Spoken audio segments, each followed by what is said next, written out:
Hello, friends, and welcome back to Stories About Entitled People. Our first story is pretty wild, a really horrible situation, and I'm really sorry OP went through that. Karen could be waiting for you anywhere. So be careful. But before we begin, don't forget to subscribe to our channel if you're new here and turn on notifications so you don't miss a new video every single day. Here we go. Karen demands I give my service dog to her child as it's more in need than me. I was browsing in a shopping center with my autism service dog, Knox, 1-year-old female, as a training.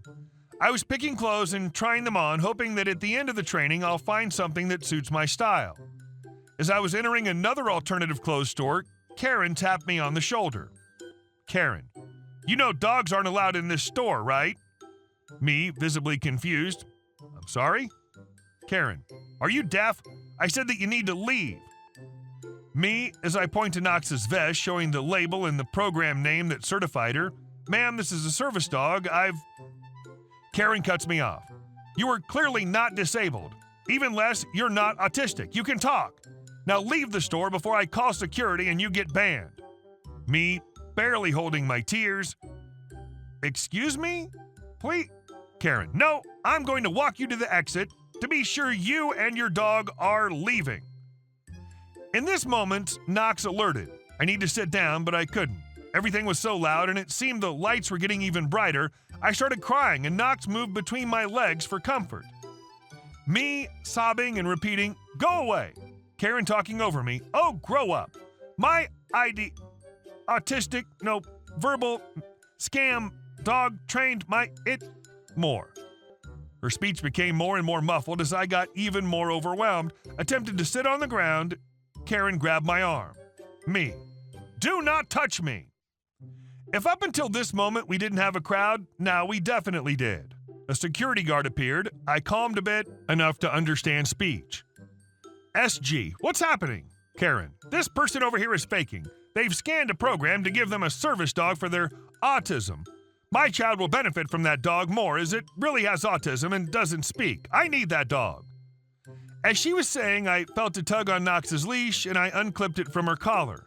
Now I was holding Knox for her harness as she was sitting right in front of me giving me gentle snuggles and kisses. Karen, how dare you? SG, do something. SG turned to me. Mister, is that dog a service dog? Me, still crying. Yes. Karen, they do not need it. SG, shush. Do you have an ID for the dog? And can I have yours? Me, yes.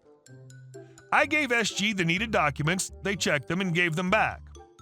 I'm not from the US or UK. There's no such thing as owner-trained service dogs. Service dogs are trained by professional trainers and are free. There are requirements that need to be met, such as diagnosis and/or an interview with medical team lead or therapist. SG, your documents are intact. You may go. Karen, no, that's not fair. My kid needs that dog more than this adult. SG, ma'am, I will ask you to return the leash to this gentleman and continue your day. Karen, no, this is for my service dog that they're now holding. SG, ma'am, that's theft. If you don't return the leash now, I'm afraid I'll have to call the police. Karen handed the leash to SG, who gave it back to me. I was escorted to the restroom by SG to make sure Karen doesn't continue to harass me. I washed my face and went to the nearest bench to sit and calm down a bit more. Then I left. Update. I spoke with a lawyer. I can't press charges because technically she didn't break any law. In the country I live in, there's no such thing as emotional/mental damage charges, and there was something about the physical touch that I didn't understand, but it's not illegal. As to taking my leash, if she didn't return it, would have been considered theft. The laws surrounding service dogs are not understandable to me. And our second story.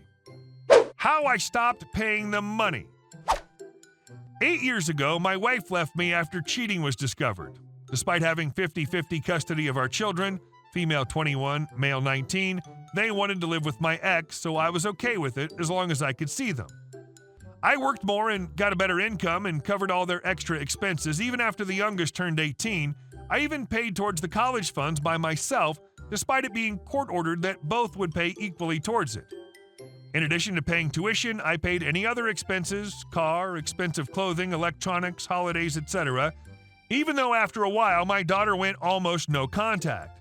She sends me texts with amount and where to send it, and I send the money. 2 weeks ago, my son turned up on my doorstep after I hadn't heard from him in 2 months.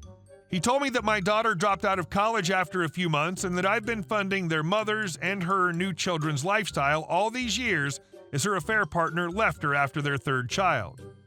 My daughter's been using me, as has my son, to help their mother in their own lifestyle.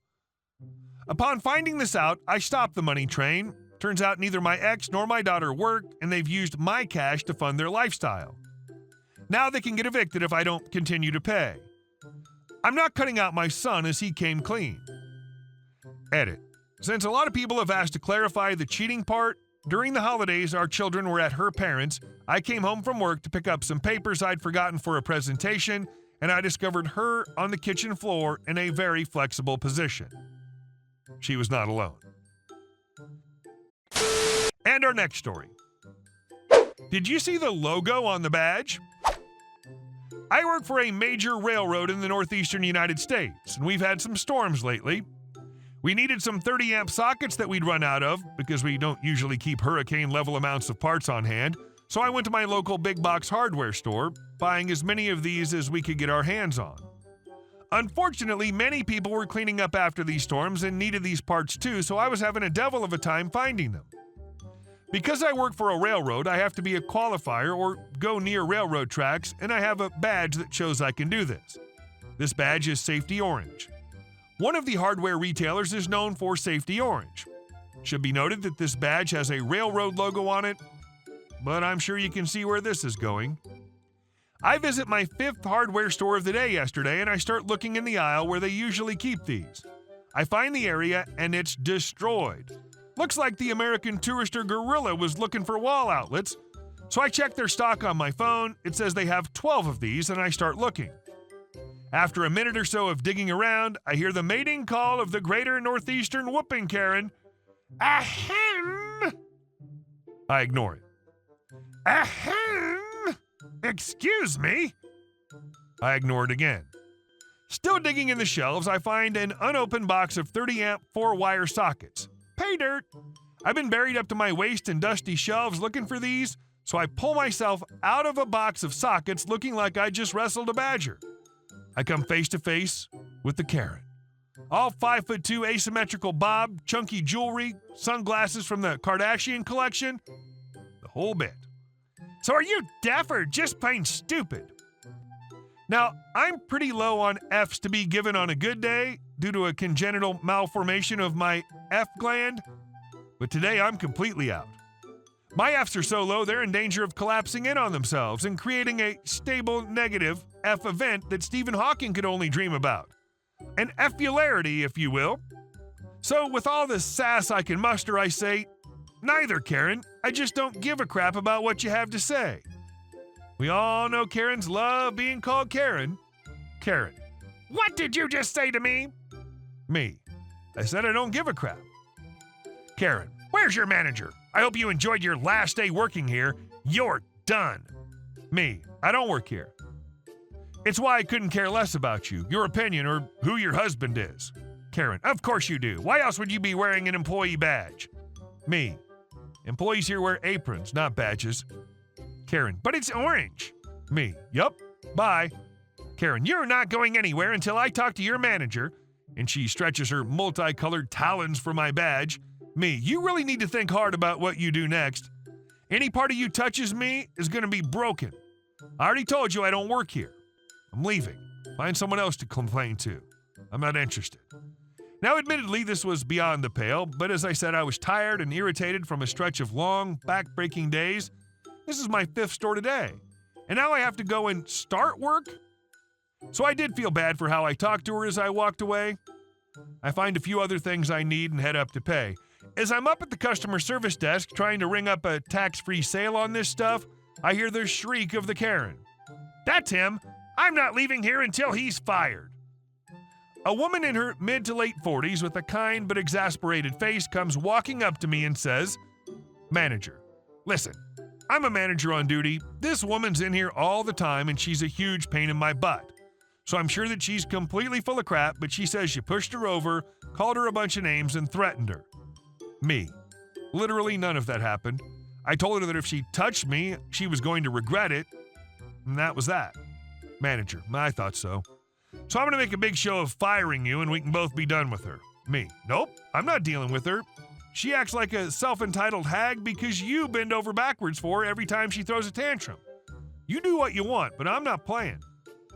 Karen was standing behind her, sputtering like a lawnmower engine when I said that, but I didn't hear what happened after that.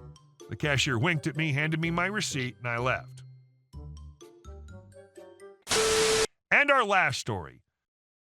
Notified HOA of intent to build fence, president called to inform us of gentleman's agreement. Location, Michigan. We moved into a new house earlier in the year and noticed homes don't have fences unless there's a pool built.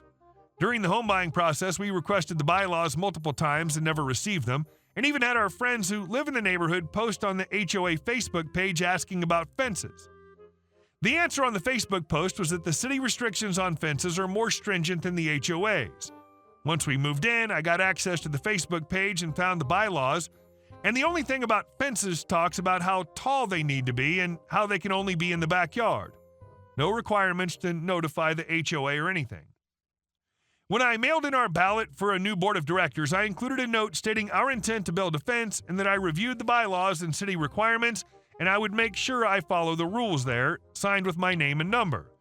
The president called my husband upon receipt of the letter to tell him about the gentleman's agreement that people won't get fences unless they get a pool.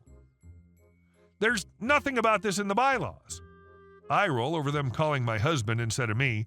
We do intend to get a pool in the next couple of years, but a fence is our first priority to keep our young children and dog on our property line. Both our neighbors did not have a problem with us getting a fence. I want to keep an open line of communication with the HOA for sake of keeping a positive relationship, but I don't think they have any legal enforcement they have over us building a fence without having a pool first. Hey guys, thank you all for watching the video. I'll see you in the next one.